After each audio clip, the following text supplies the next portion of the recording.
Hello, my darlings. I've just got back from the GSIC conference in Florida, and I will do a separate video to talk about my experience there. It was absolutely game-changing. I'm a bit tired, I'm not going to lie, but I came back to the horrific news of Matthew Perry passing over, and I instantly got a jolt of, wow, how did he pass? And I'm going to do a celebrity snoop on his passing.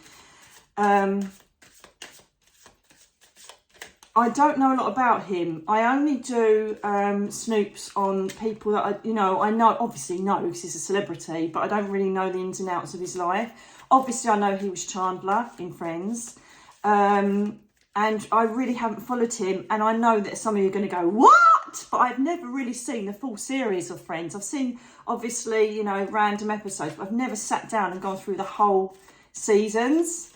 I can't believe I've done that. It's like people not seen Star Wars, whatever. So I just want to have a little look at Matthew to see what actually happens. I've been concentrating on his energy. It's funny because I normally look into a crystal ball or a crystal. Look, I've been looking into this. These are on the dinner tables. Danny's just done the most magnificent, just little touches, to the conference. And as I don't know if you can see, I don't think you can see it, but it's shining a light everywhere. So it's all sparkly. Yeah, I was looking at, just looking into the lights flickering on the spacecraft, and trying to connect with his energy. Now, the thing is that a lot of celebrities have massive insecurities or addictions.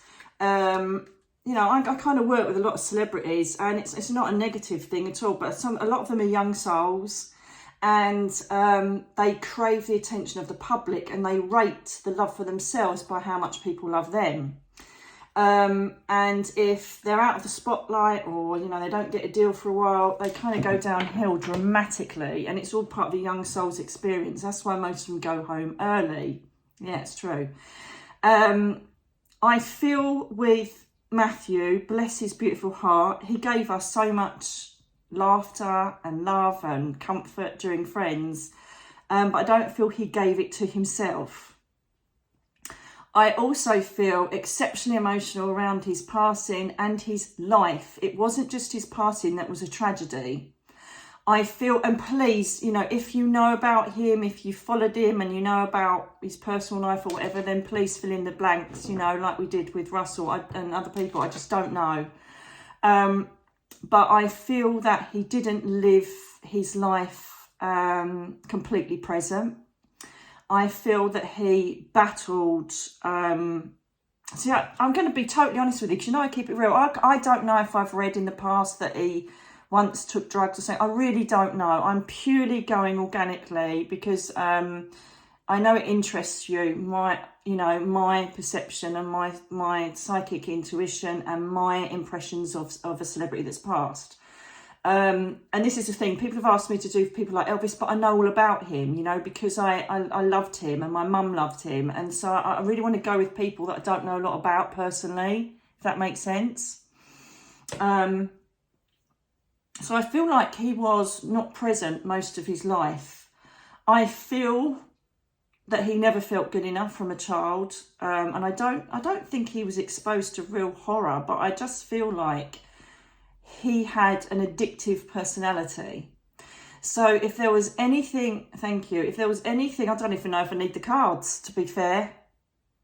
If there's anything, oh God, I've got someone talking to me, one of my lot, I don't know who it is.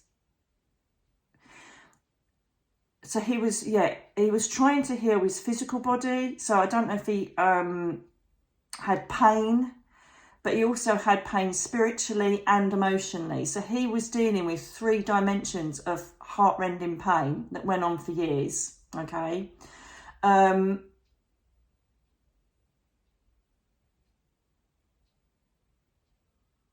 starting to get heart palpitations, and my stomach feels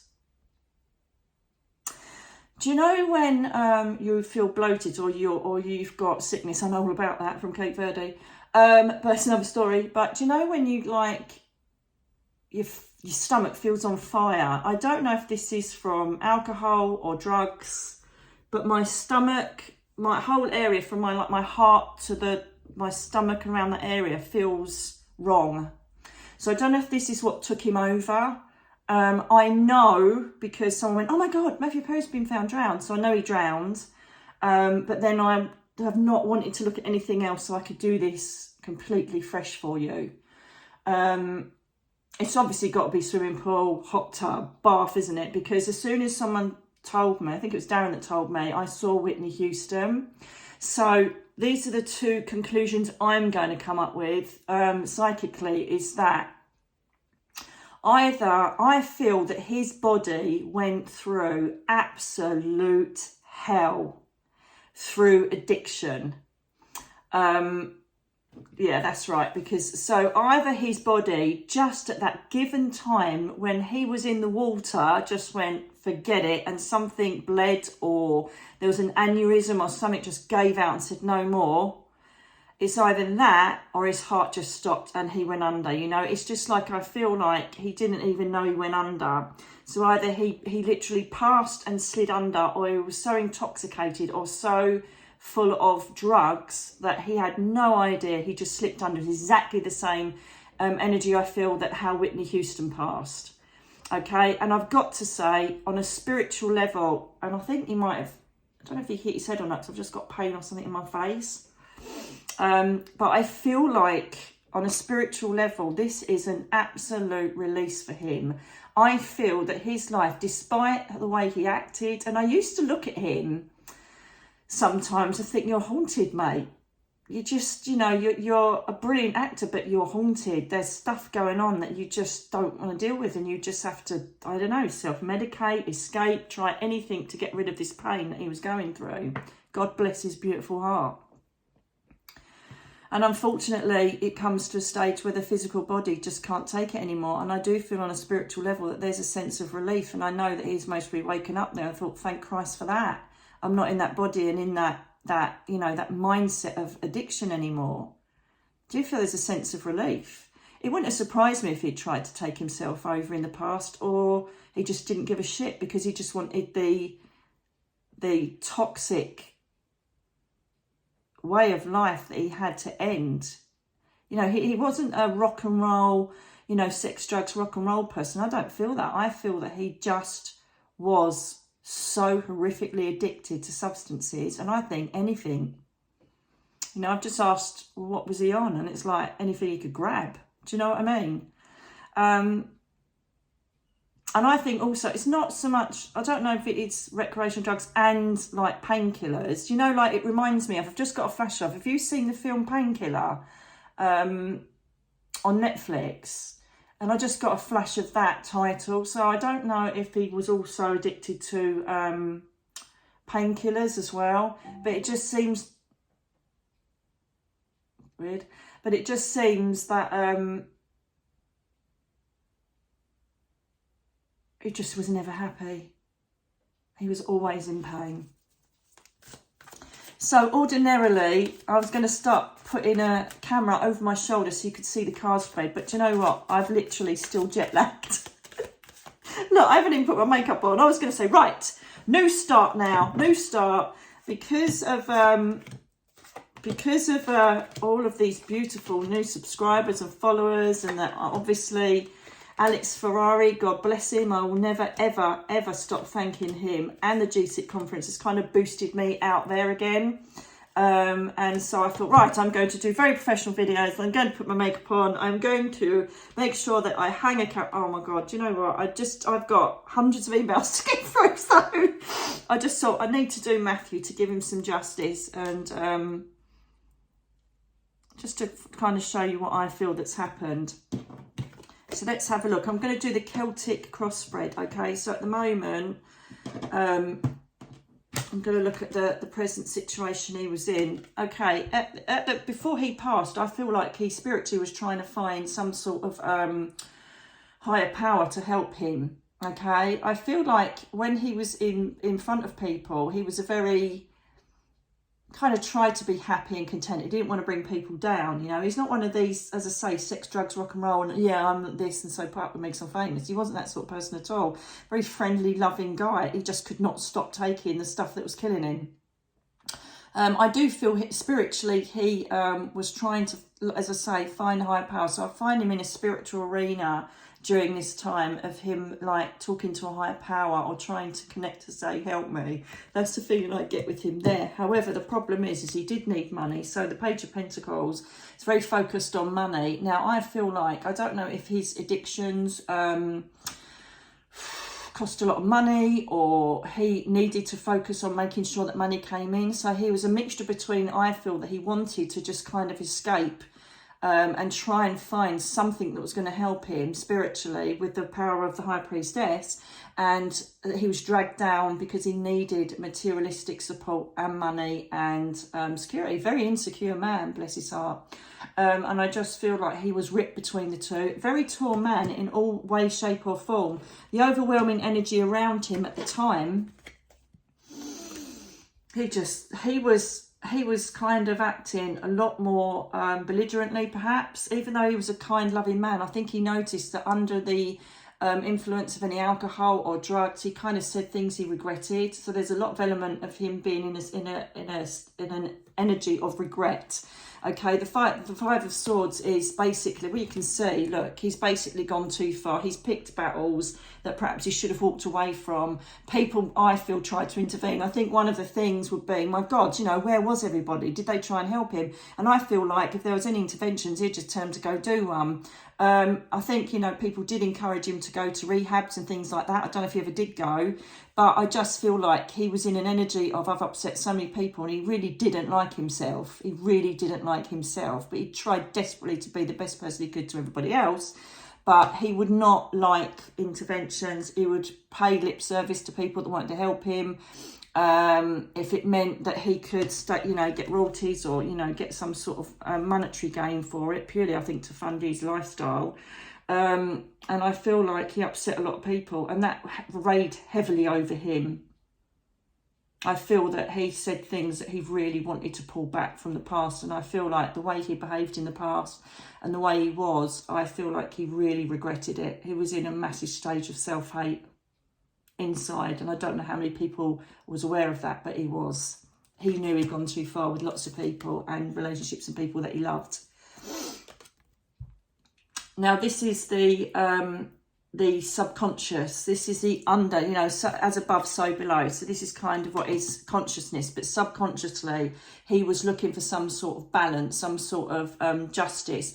Do you know, it's almost like, I feel the justice is more on him. I feel he wanted to get some sort of justice brought to him for how he treated people. It's like, it's this self-hate thing. It's almost like, yeah, my justice is to go. I don't care anymore. I don't want to play. Or my justice is to be punished. It feels like he wanted people to punish him in situations to punish him because of the self-hatred and the fact that he hated who he had been most of his life. I don't know if he was still, you know, if he got, I don't know how he got through friends, because I feel like this goes way back when. So he was obviously a functioning addict during those, tell me if you know, but it seems to be forever. And he was just trying to look for something to give him redemption, even if it was death. That's what I feel. That's the subconscious going on there. And he also wanted to try and, you know, like when they do the 12 steps, and he obviously wanted to make amends with people. I think that was obviously subconsciously what he was wanting to do as well. He was in a whole world of pain, this man. I'm telling you that now. A whole world of pain. And in his past, this just backs up what we're doing with the Five of Swords in his overall energy at the time, or just before his passing. This is just a couple of days before his passing, I feel. Right, so basically we've got the King of Swords, and he was someone that intellectually decided that he couldn't emotionally connect with people. He couldn't allow his emotion to get in the way of his relationships. He was focused, but I think on the wrong thing. His focus was to keep himself going by self-medication. He eradicated emotional connections as much as he could because it was hurting him. He was trying to seek justice within himself, but I just see a man that learned how to kind of cut his emotions off to people and cut his empathy off to a certain extent, because he couldn't bear the fact of what his behaviour and his words was doing to people. So he was just trying to cut it off. He was literally trying to get himself unattached from his words and behaviour from the past. I don't see strength in this. You know, and this is the hindering card, remember? This is the hindering card. So this hindered his spiritual progress, the need for money, the need for security, the need to keep funding whatever his lifestyle was. And so by funding a lifestyle of self-medication, he had to cut out people and rule with his mind and his focus on getting money for his lifestyle, as opposed to emotion and allowing himself to just be. Whole world of pain. Oh my God. Queen of Swords. So these are air signs, Gemini, Libra, Aquarius. I don't know if he is an air sign, or it's just the fact that he was desperately, this is like he was near future, that just coming up before he passed, right? And it's like, I have to disconnect emotionally to people and get on with what I need to do. He was just in a whole world of loneliness. Because I feel like, I don't know if I'm getting it across properly, with these swords, it feels like he, his mind was purely on himself and how he could survive through addiction. And he had to cut out the emotion of, what do they think? What does she think? If I do this, that means I'm going to end up crying and I'm going to end up going back to rehab. So he obviously did go.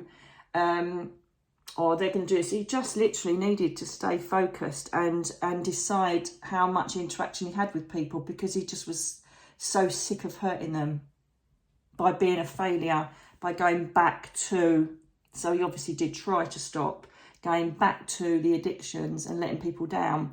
So he had learned and taught himself to not emotionally connect with these people that he was hurting. How awfully lonely must that have been?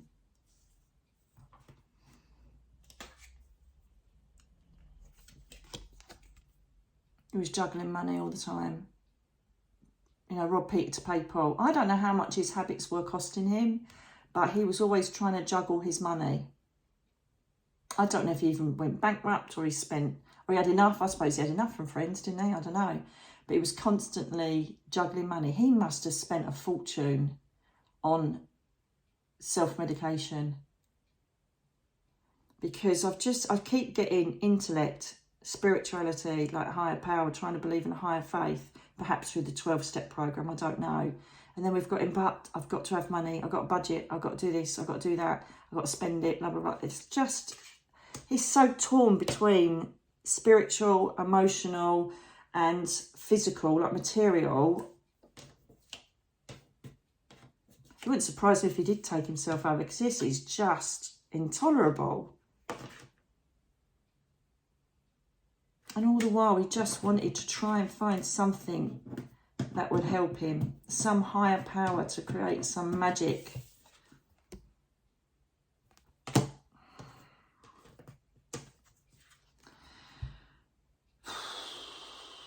I don't know if he was in a relationship or not. I've got no clue. As I say, I don't know. But even that was a, you know, this is a, in the position, this is going to happen or not. So he had people loving him. He had people that got him and people that were trying to support him, but he just saw them as people that he potentially would hurt even more. So, you know, to answer that question, because I did think when someone said, oh, he drowned, it was Darren. I keep saying someone, it was Darren. I'm like, Jesus Christ, where was everybody then? Where, you know, how did he drown on his own in the pool? Or bath or whatever it was, or the hot tub, I don't know where it was. I just see the sense of going under. He did have people that loved him dearly and were so desperate for him to fight his demons, and his answer was to just kind of keep him at bay. There are a lot of really, really devastated people that tried to help him, and he was beyond help.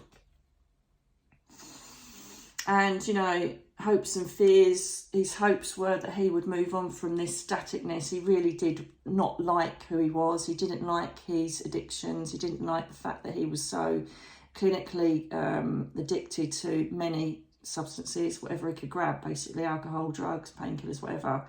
And his hopes were that he could get out of this static feeling. He was trying to step back and think, God, what am I doing? You know, I'm pushing everybody away.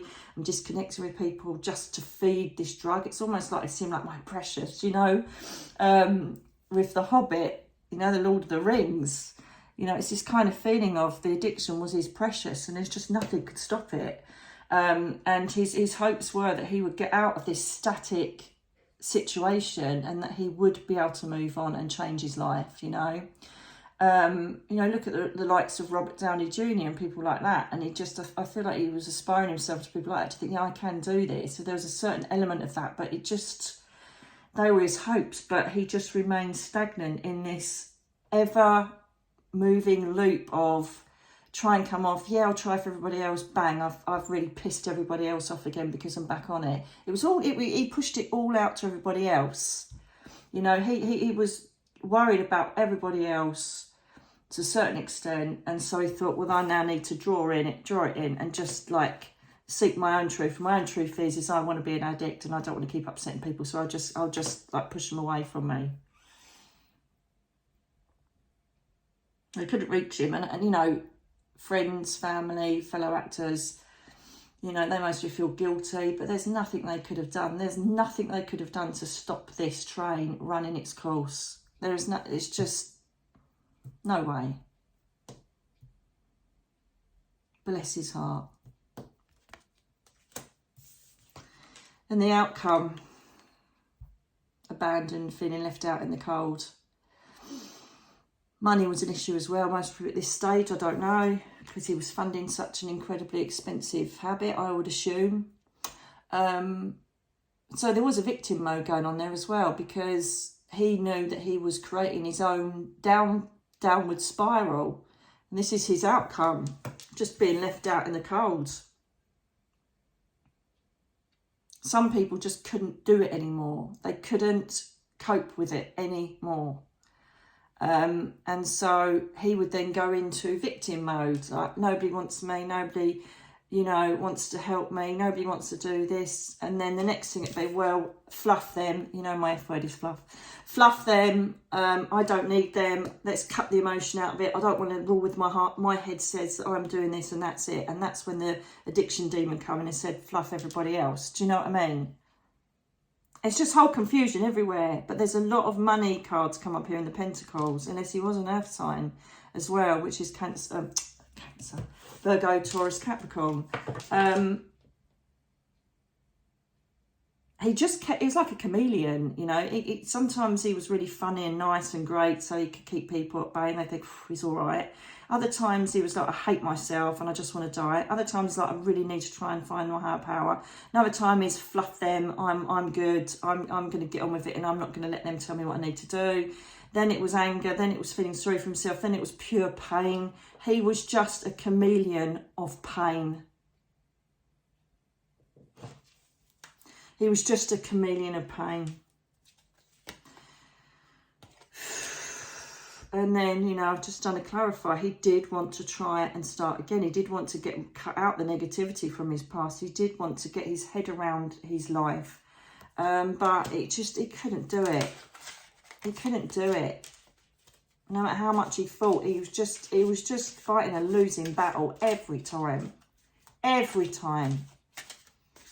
And I would assume that the addictions or the self-medicating just got higher and higher and higher, stronger and stronger and stronger. And as I say, I feel like the abuse his body took, I think either his body gave out, I feel his body either gave out and it just happened he was in water, or he was so out of it that he just slipped under and drowned that way. Still feel he's passed before he drowned though. Jesus, I'm just going to keep pulling swords, aren't I, at the end of the day? He felt a sense of betrayal, so this is one of his chameleons.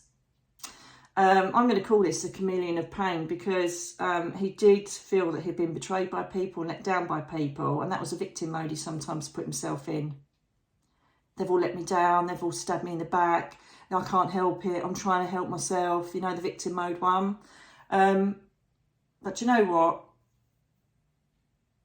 Deep inside him, he was a spiritual person, he was an empath, and he was a beautiful guy that just couldn't hack it and turned to self-medication. I do feel I remember someone, I think it was Catherine, said to me, one of my guys, she said about physical pain. So he must have had some sort of injury or pain he was dealing with that also exacerbated his addiction. That's where I think where the painkillers come in. But the beauty of this card is that he may have thought all of this and that people betrayed him and they stabbed him in the back and all the rest of it. But this is the number 10 of swords, and that is the end of a journey. And this is the end of the journey for Matthew on this earth plane. All of the stuff that he went through, the pain, the addictions, the nightmares, the terrors, the self-hate, the arguments, pushing his family and loved ones away, it's all finished on the physical plane for now. So what will happen now is he will go up to the spirit world and he will get so much healing. He'll be taken to the reality layer when he's had that healing and life review, and he'll be back with his family and friends up there. And hopefully once he's eradicated the physical or three-dimensional ego and the physical body that needed all of this shit that he needed to put in his body is eradicated, he'll be back to his normal, glowing, beautiful, pure, funny, wonderful self that he always wanted to be. And I feel that he lived in a fantasy world, that he really was Chandler and not Matthew Perry. Hope you are okay up there, Matthew, and I hope that I've done this as respectfully as possible. And my heart, mind and prayers go out to his loved ones and his family during this very difficult time. Speak to you again soon.